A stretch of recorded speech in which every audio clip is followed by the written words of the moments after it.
Seorang oknum dokter PPDS yang merekam seorang mahasiswi kedokteran di sebuah kamar kos di kawasan Jakarta Pusat dijerat undang-undang pornografi dengan ancaman hukuman 12 tahun penjara. Tersangka mengaku merekam menggunakan ponselnya untuk dikonsumsi pribadi.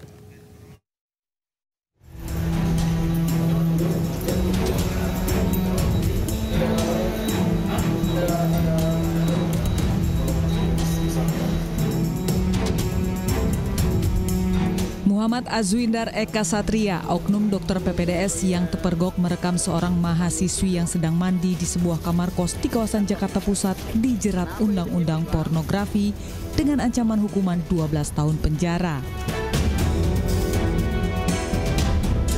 Ekspresi wajahnya tampak lesu menahan malu saat dibawa petugas unit kriminal khusus Polres Metro Jakarta Pusat Senin pagi. Polisi telah memeriksa pelaku dan 4 orang saksi, termasuk korban.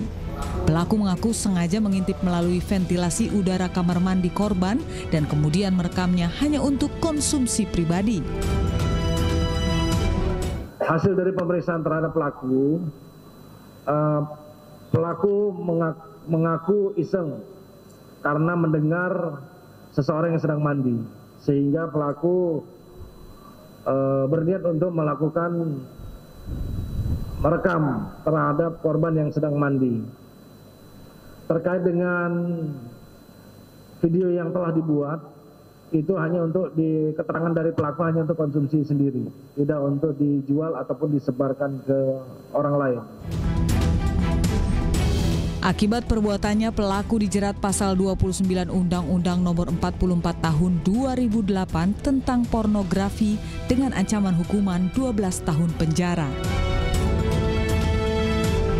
Dari Jakarta, Rani Sanjaya, iNews melaporkan. Pemirsa, pemerintah akan menindaklanjuti dugaan kekerasan seksual oleh oknum dokter di sejumlah wilayah. Kementerian Kesehatan meminta seluruh dokter PPDS menjalani tes psikologi secara berkala. Sementara Kemendikti membentuk komite untuk mengawasi seluruh perguruan tinggi yang memiliki fakultas kedokteran.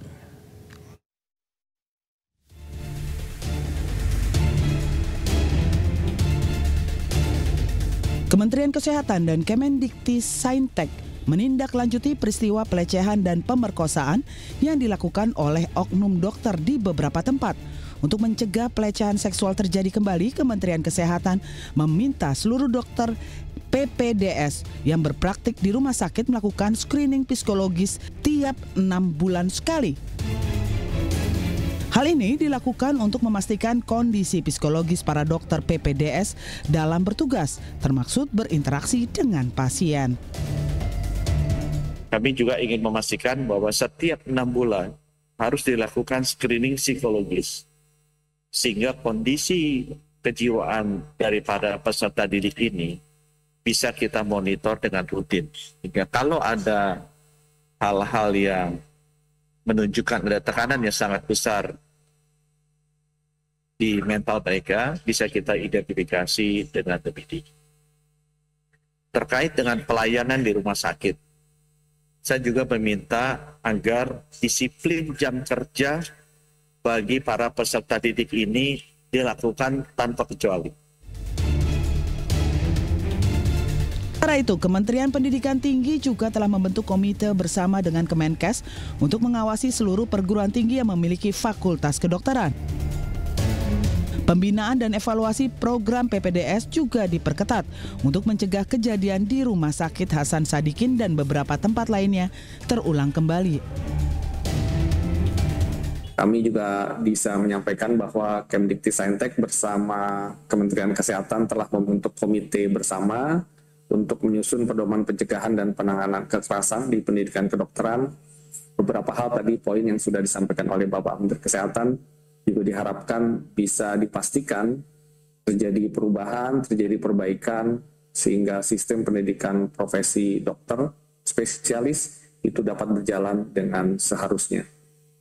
Saya menyerukan kepada seluruh pimpinan perguruan tinggi, terutama yang memiliki fakultas kesehatan, fakultas kedokteran, rumah sakit pendidikan, polipendidikan klinik dan masyarakat untuk bersama-sama marilah kita membenahi sistem yang ada menjadikan ruang pendidikan termasuk sistem yang ada di rumah sakit sebagai tempat yang aman dan bermartabat.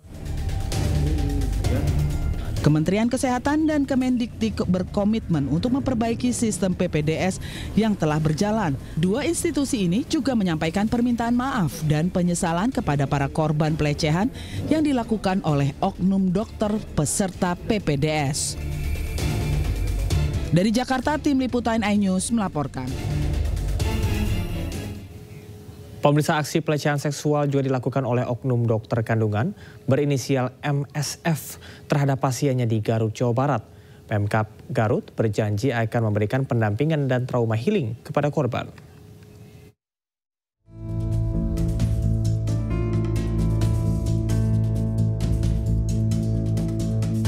Video aksi pelecehan seksual oleh oknum dokter kandungan berinisial MSF di Garut, Jawa Barat menghebohkan jagat maya. Kini MSF telah menyandang status tersangka kasus pelecehan seksual. Namun penetapan tersangka bukan atas kasus pelecehan seksual yang videonya viral. Penetapan tersangka atas laporan seorang wanita pada 15 April 2025 lalu. Korban mengaku dilecehkan di rumah orang tuanya serta di kamar kos tersangka. Atas kasus pelecehan seksual yang terjadi di wilayah Garut ini, pemerintah Kabupaten Garut telah berkoordinasi dengan kementerian dan lembaga terkait untuk menerjunkan tim yang akan melakukan pendampingan dan trauma healing kepada korban. Itu kan kemarin kita minta PPA ya, badan yang BKKB ya, untuk fokus itu dan menangani memberikan pendekatan, maksud juga mendatangkan psikiater untuk pemulihan healing ya, karena juga begitu juga ada trauma di dalam mereka. Nah, ini kita akan intens ke beberapa warga yang sudah terindikasi menjadi korban. Sebelumnya kasus pelecehan seksual oknum dokter kandungan berinisial MSF terungkap usai beredarnya rekaman CCTV yang memperlihatkan tindakan pelecehan seorang pasien di dalam ruangan praktik dokter. Dari Garut, Jawa Barat, Ii Solihin, iNews melaporkan. Seorang oknum dokter PPDS yang merekam seorang mahasiswi kedokteran di sebuah kamar kos di kawasan Jakarta Pusat dijerat undang-undang pornografi dengan ancaman hukuman 12 tahun penjara. Tersangka mengaku merekam menggunakan ponselnya untuk dikonsumsi pribadi.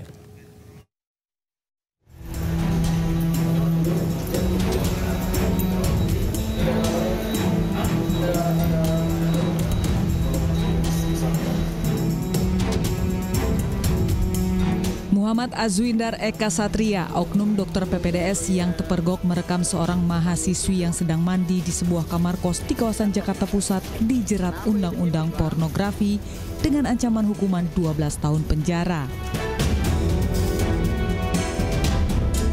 Ekspresi wajahnya tampak lesu menahan malu saat dibawa petugas unit kriminal khusus Polres Metro Jakarta Pusat Senin pagi.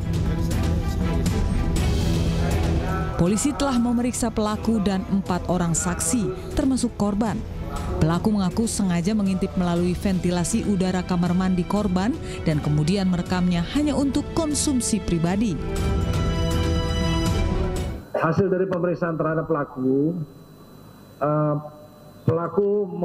mengaku iseng karena mendengar seseorang yang sedang mandi, sehingga pelaku berniat untuk melakukan merekam terhadap korban yang sedang mandi. Terkait dengan video yang telah dibuat, itu hanya untuk keterangan dari pelaku hanya untuk konsumsi sendiri, tidak untuk dijual ataupun disebarkan ke orang lain.